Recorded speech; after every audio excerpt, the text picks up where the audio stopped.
Tercera parte y final, y mucho más corta, de 10 consejos prácticos para discutir con creyentes. Además, respondo una pregunta que me hacen por email y por último, una nueva sección que se llama El Rincón Teológico, a donde vamos a usar la lógica cristiana para responder las preguntas más profundas. Todo en este episodio.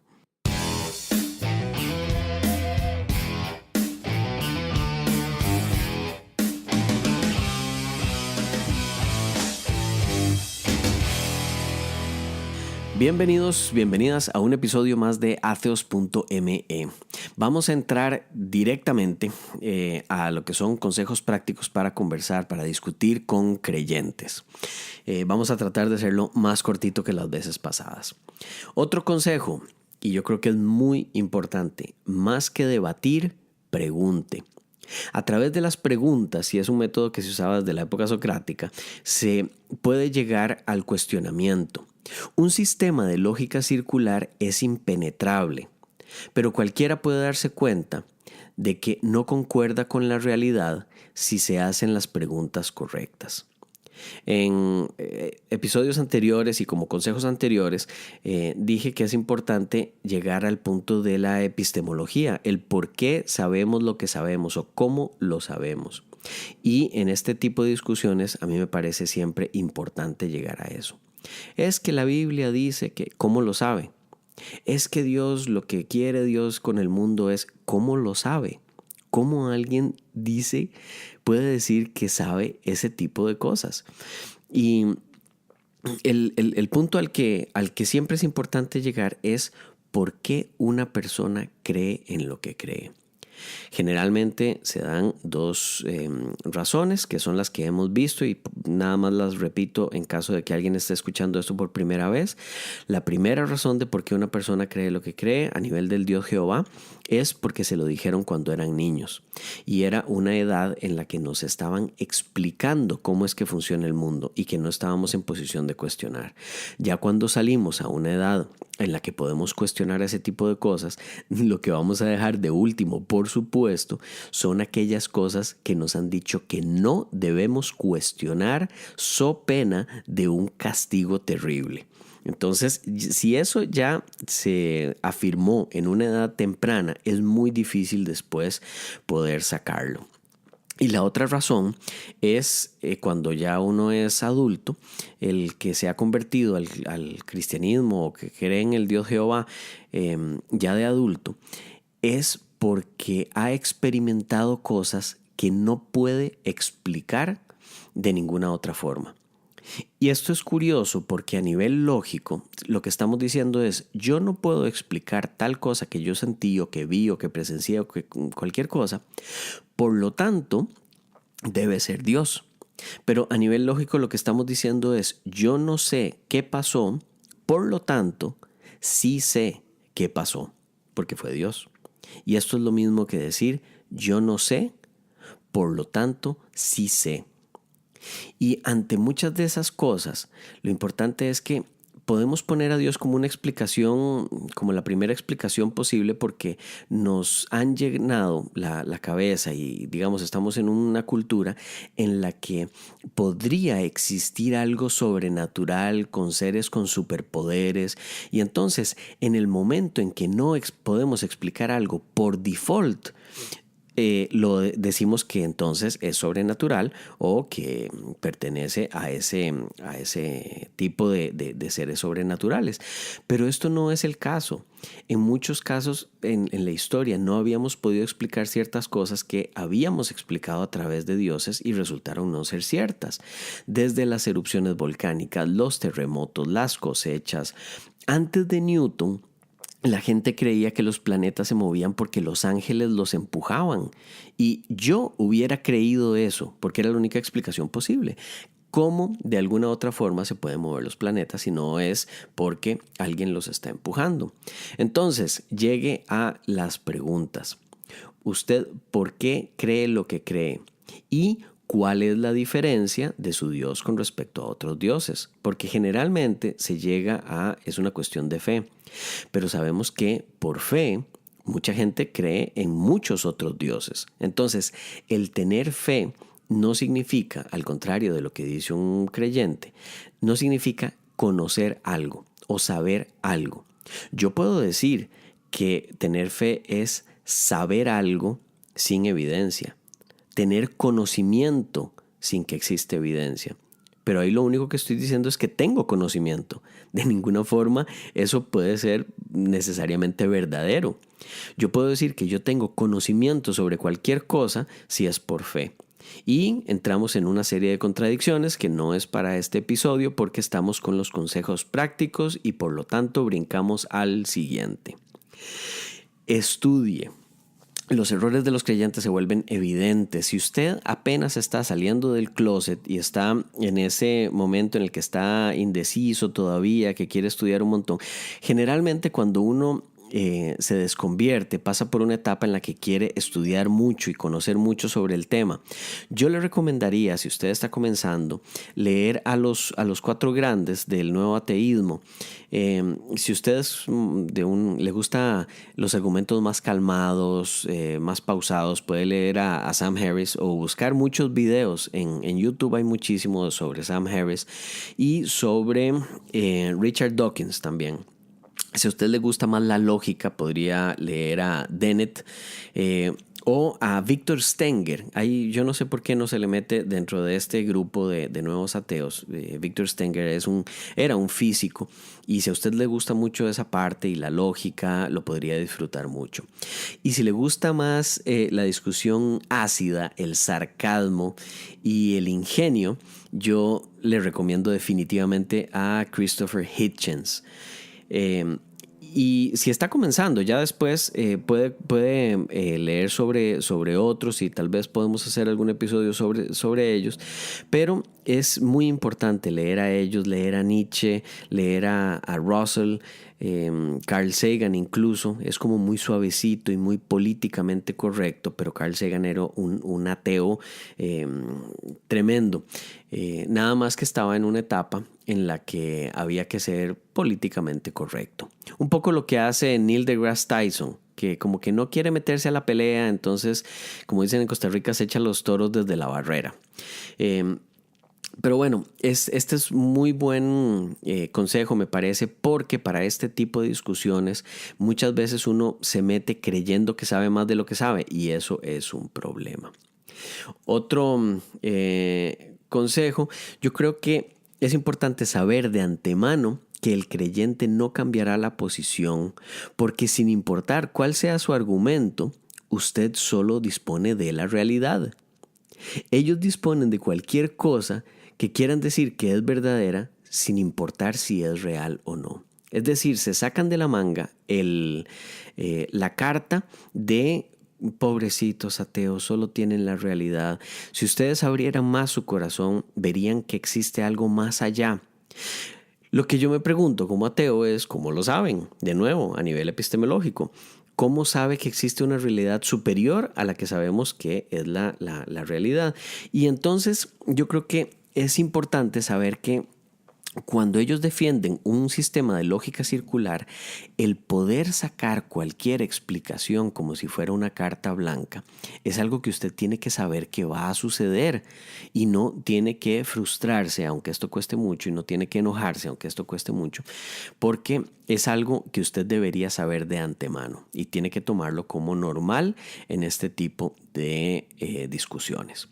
Por último, yo creo que es importante no debatir, sino explicar ciertas cosas, pero no explicarlo de una forma condescendiente, que es lo que tratan de, digamos, la modalidad cristiana, sino explicar la realidad como alguien que no quiere debatir, sino explicar las cosas tal como son, sin sarcasmo, sin ser condescendiente, nada más no entrar al punto en el que uno está discutiendo o no sobre temas de fe. Recuerde no meterse en elementos teológicos. Si usted empieza a citar las escrituras, a partir de ahí el creyente tiene la posibilidad de citar cualquier cosa a como le convenga, porque las escrituras son utilizadas por la persona, no es que la persona se adecúe a la moral de la Escritura, sino que toma su moral y adecúa la Escritura a ella. Por eso vemos que hay creyentes a donde citan los pasajes de Cristo sobre la pobreza para decir que no hay que perseguirla, pero hay otros y todos los megachurches y todos los evangélicos lo que están buscando es plata, también pueden adecuar las escrituras para decir que esto es así. Y así para cada uno de los temas, sobre historia, sobre el amor, sobre la libertad, sobre el infierno, sobre el cielo, sobre cualquier cosa, usted puede tomar las escrituras y adecuarlas de una forma u otra. Porque son inventadas. Entonces, por eso yo diría no se meta en temas teológicos. Como último, tal vez no consejo, pero sí es importante recordarle a un creyente o que él sepa desde antemano qué es el ateísmo y que entienda que el ateísmo no es una religión. El ateísmo es únicamente negar la existencia de seres sobrenaturales con poderes, con superpoderes. Y negar la magia, negar la existencia en dioses. Pero no hay nada más que eso. Es muy difícil, sobre todo en Latinoamérica, con los niveles de educación que tenemos, llegar a ciertos círculos y tratar de explicar que uno, por ser ateo, no es una persona que va a andar violando y robando y matando. Y que no es que los ateos tengan cierto norte moral distinto o que se alejen de los valores cristianos, sino que es una persona que no cree en lo sobrenatural, pero no por eso tiene que ser una persona que no tenga un estricto código ético moral por el cual rige su vida. Y bueno, estos han sido algunos consejos prácticos. Yo realmente espero que les saque el provecho. A mí me han servido mucho y fruto de esto es que ahora tengo mucho menos discusiones sobre estos temas. Son solo con personas con las que yo sé que se puede conversar, pero la mayoría de estas, si no todas, ahora tienen frutos positivos y no terminan en una pelea de gallos a las 3 de la mañana. Entonces, con esto cerramos el ciclo de consejos y vamos a entrar a una pregunta que hace Margarita. Margarita pregunta algo que es muy común y muchos creyentes tienen esta duda. Si uno no tiene a un Dios en su vida, entonces, ¿cómo hace para llevar una vida correcta, una vida buena? ¿Cómo sabe uno cuál es el norte moral? Y para esto me gustaría usar una variación de algo que se llama reductio ad absurdum, que es una forma de demostración lógica. Y me gustaría preguntarle, Margarita, si Dios dejara de existir, si Él se presenta ante usted y dice a partir de este momento voy a dejar de existir, o asumamos por un momento que el Dios Jehová no existe. Nada más para el ejercicio mental. No, digamos que en su vida sí existe y es lo más importante, pero nada más para este ejercicio mental, asumamos temporalmente que Dios no existe. Yo le pregunto, ¿usted entonces iría a la calle a matar a toda la gente que le cae mal y a violar y a robar para tener usted más dinero y quitárselo a la gente que ha trabajado por él? ¿O no? Porque si usted me dice que no lo haría porque sabe que es incorrecto, asumiendo que Dios no existe y que no hay ningún premio ni ningún castigo, entonces está sintiendo básicamente lo que un ateo siente cuando se ve enfrentado ante una decisión moral.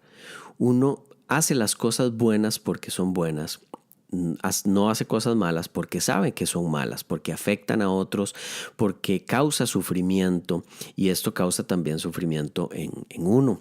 Esto lo vamos a ver en un episodio únicamente para esto, pero me gustaría dejar planteada la pregunta, porque si usted me dice que hace las cosas buenas únicamente porque hay un premio y no hace las cosas malas únicamente porque hay un castigo, entonces yo le preguntaría si realmente a usted le parece que ese es el actuar de una buena persona. Porque si no es así, el problema sería que el castigo sería el que se aplica por no ser naturalmente bueno. Y bueno, esto es todo un tema. Nada más quería presentar esta pregunta para ver que se puede llegar a contradicciones de una manera bastante sencilla. Y me gustaría quedarme mucho hablando sobre el tema porque es algo que quiero desarrollar. Sin embargo, en esta ocasión nada más vamos a quedarnos con esa pregunta. Y vamos a pasar ahora a una sección que se llama El Rincón Teológico. Y lo que me gustaría es que mis amigos creyentes que me están escuchando escuchen experimenten lo que uno siente como ateo cuando le dan explicaciones teológicas sobre ciertos elementos. Hace unos días estaban hablando, esto es verdad, es increíble, pero es verdad. Estaban hablando en redes sociales sobre la Inmaculada Concepción de María. Y alguien preguntaba que cómo era posible que la concepción de María hubiera sido en cierto día de diciembre y que el nacimiento de Jesús hubiera sido el día 25 de diciembre. Y es que y esto es real, es gente que el nivel de educación que tiene le permite, o más bien restringe su cuestionamiento a este nivel.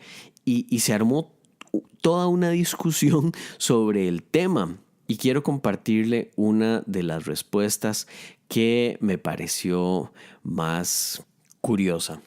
Así que entremos al rincón teológico de hoy.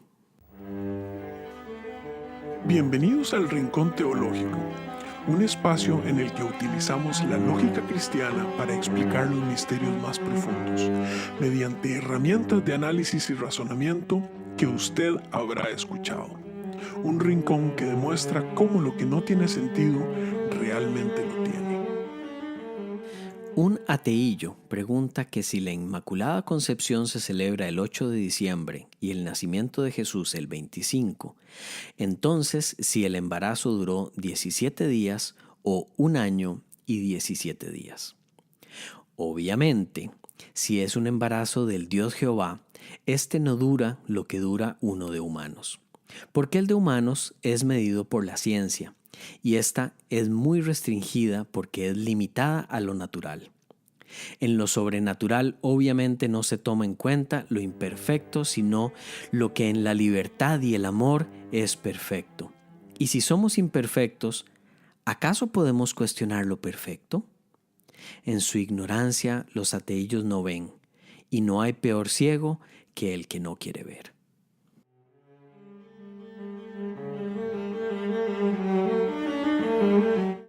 Un saludo a mis amigos cristianos que yo sé que me están escuchando. Y yo sé, puede sonar un chiste, pero son explicaciones que uno escucha realmente de creyentes. Y si lo vemos de una manera tal vez un poco más crítica, no dista mucho del tipo de explicaciones que uno escucha, que uno lee en el Concilio Vaticano II, por ejemplo.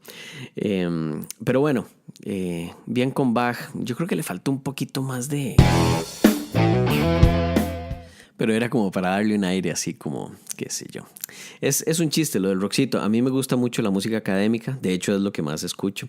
Si le gustó la pieza y no la reconoció, es la suite número 1 para cello de Johann Sebastian Bach. Hay 2 versiones que a mí me gustan mucho, que las puede escuchar en Spotify o en YouTube. Hay una de Misha Maisky y hay otra que es la que más me gusta a mí, de Yo-Yo Ma. Así que con esto damos por finalizado el Rincón Teológico y el episodio. No me queda nada más que desearle una excelente semana.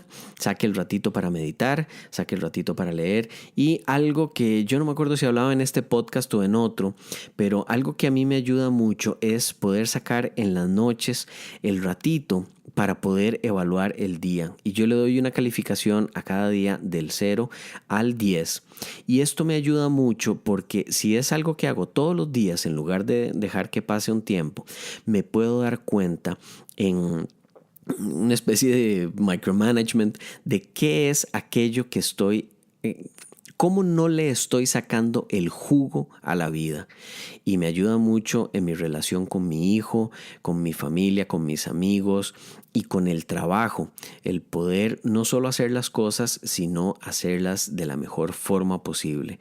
Con mi hijo esto es especialmente significativo porque son momentos que yo estoy teniendo y que no voy a tener nunca más, y quiero aprovecharlos al máximo y no quiero después llegar a ser viejo y arrepentirme de no haberle sacado el jugo a la vida. Así que, bueno, nada más, no es ni siquiera un consejo, es algo que quería compartir, que yo hago y que tal vez le sirva al que no hace nada de esto. Y nada más, que tenga una excelente semana y nos vemos en la próxima.